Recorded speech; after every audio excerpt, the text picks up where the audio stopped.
11월 27일 용산 국제업무지구 기공식이 열립니다.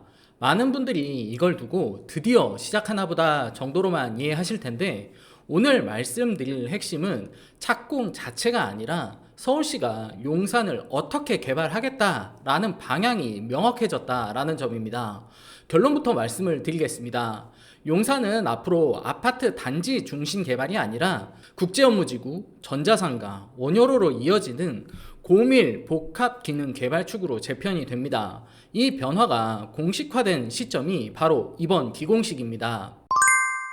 많은 분들이 용산을 보면서 여긴 빌라가 많으니까 언젠가 주거정비 계획이 나오겠지? 이렇게 생각들 많이 하시는데요. 신통이던 모아타운이던 결국 아파트 단지가 생기는 구조를 기대를 하시는 겁니다. 그런데 용산은 이 프레임에서 보면 판단이 계속 빗나갑니다. 그 이유를 세 가지로 정리하면 이렇습니다. 첫 번째로는 사업성이 잘 맞지 않습니다. 용산 빌라 가격은 이미 많이 올라와 있습니다.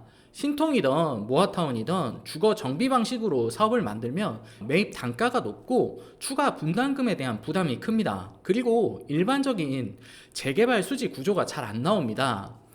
주거 정비 계획이 나오면 아파트 단지가 생기겠지? 이 기대 자체가 용산에서는 점점 맞지 않는 구조가 되고 있습니다. 두 번째로는 신통, 모아타운은 주거단지를 만드는 모델입니다. 여기서 중요한 건 신통이 되냐 안 되냐 보다 신통이 어떤 결과물을 만드는 모델이냐에 대한 부분입니다. 신속통합기획, 모아타운은 결국 노후 주거지를 묶어서 새 아파트 단지를 공급하는 주거정비 모델입니다. 즉 최종 산출물은 주거 중심 단지이고 업무, 상업 기능은 보조적입니다. 반대로 지금 서울시가 용산에 요구하는 건 국제업무지구, 전자상가, 원효로 혼합축 이렇게 업무, 상업, 주거가 같이 움직이는 고밀 복합 구조입니다. 그래서 용산에서 주거 정비 계획이 나오겠지에만 기대를 하는 건 용산이 맡고 있는 도시 역할과 맞지 않는 방향입니다. 세 번째로는 결과적으로 시간만 끌었고 모습은 거의 그대로입니다. 중요한 건 결과입니다. 기존 주거 정비 방식의 기대온 결과 사업 기간만 길어졌고 용산의 주요 지역은 20년 전과 크게 달라지지 않았습니다. 계획은 여러 번 바뀌었고 신통이던 모아타운이던 얘기는 계속적으로 나왔지만 용산에 대해서 전체적인 그림으로 보자면 도시 구조가 바뀌었다라고 말하기는 어렵습니다. 그래서 이제는 주거 정비 계획이 나오느냐 라고만 보는 시각에서 벗어나서 용산에 실제로 맞는 방식이 무엇인지를 다시 정리해야 되는 시점입니다. 최근 서울시는 용산 지구 단위 계획을 전면적으로 손봤습니다. 핵심은 단순히 구역을 나누는 차원이 아니라 용산을 주거 정비 중심 지역에서 고밀 복합 기능 중심 지역으로 전환시키는 정책적인 결정이 공식화됐다는 뜻입니다.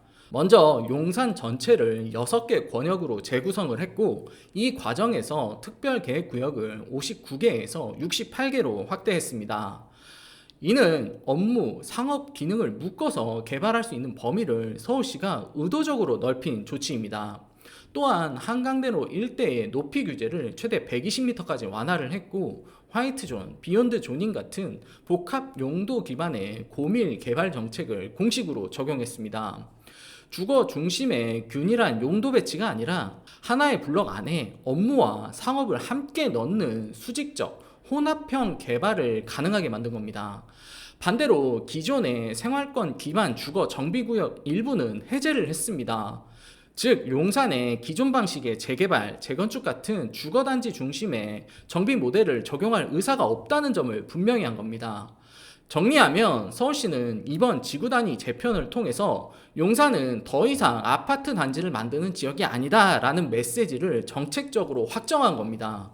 이 틀 위에서 어떤 개발축이 실제로 움직일지 지금부터 하나씩 말씀드리겠습니다. 용산에서 실제로 가능한 모델은 단 하나입니다. 역세권 활성화 사업.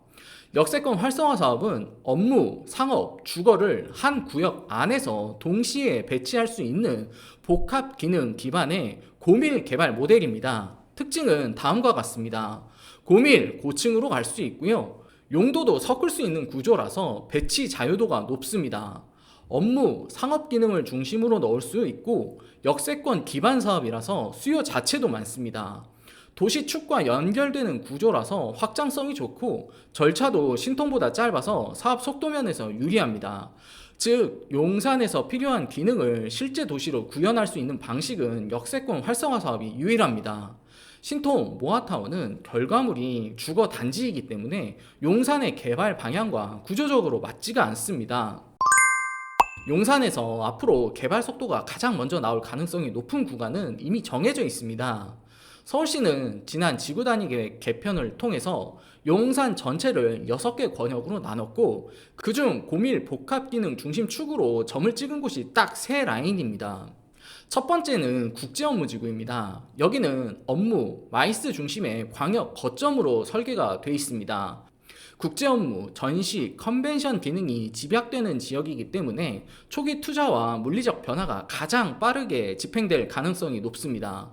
두 번째는 전자상가 일대입니다. 현재 11개의 특별 계획구역으로 나누어져 있고 서울시는 이곳을 AI, ICT 기반의 산업축으로 재편하는 방향을 명확히 제시했습니다. 기존의 노후 상업지 구조에서 기술, 산업 집약형 복합지로 전환되는 흐름입니다. 세 번째는 원효로 축입니다. 이곳은 업무, 주거, 상업이 동시에 가능한 혼합축으로 지정이 되어 있고 특히 역세권 활성화 사업이 가능한 입지이기 때문에 고밀 복합 개발이 가장 현실적으로 빠르게 움직일 수 있는 구간입니다. 이 세 지역은 공통적으로 업무, 산업, 상업 기능을 함께 담을 수 있는 구조고 고밀, 복합 업무 중심 개발이 가능한 권역이라는 점에서 다른 주거 지역들과의 성격이 완전히 다릅니다.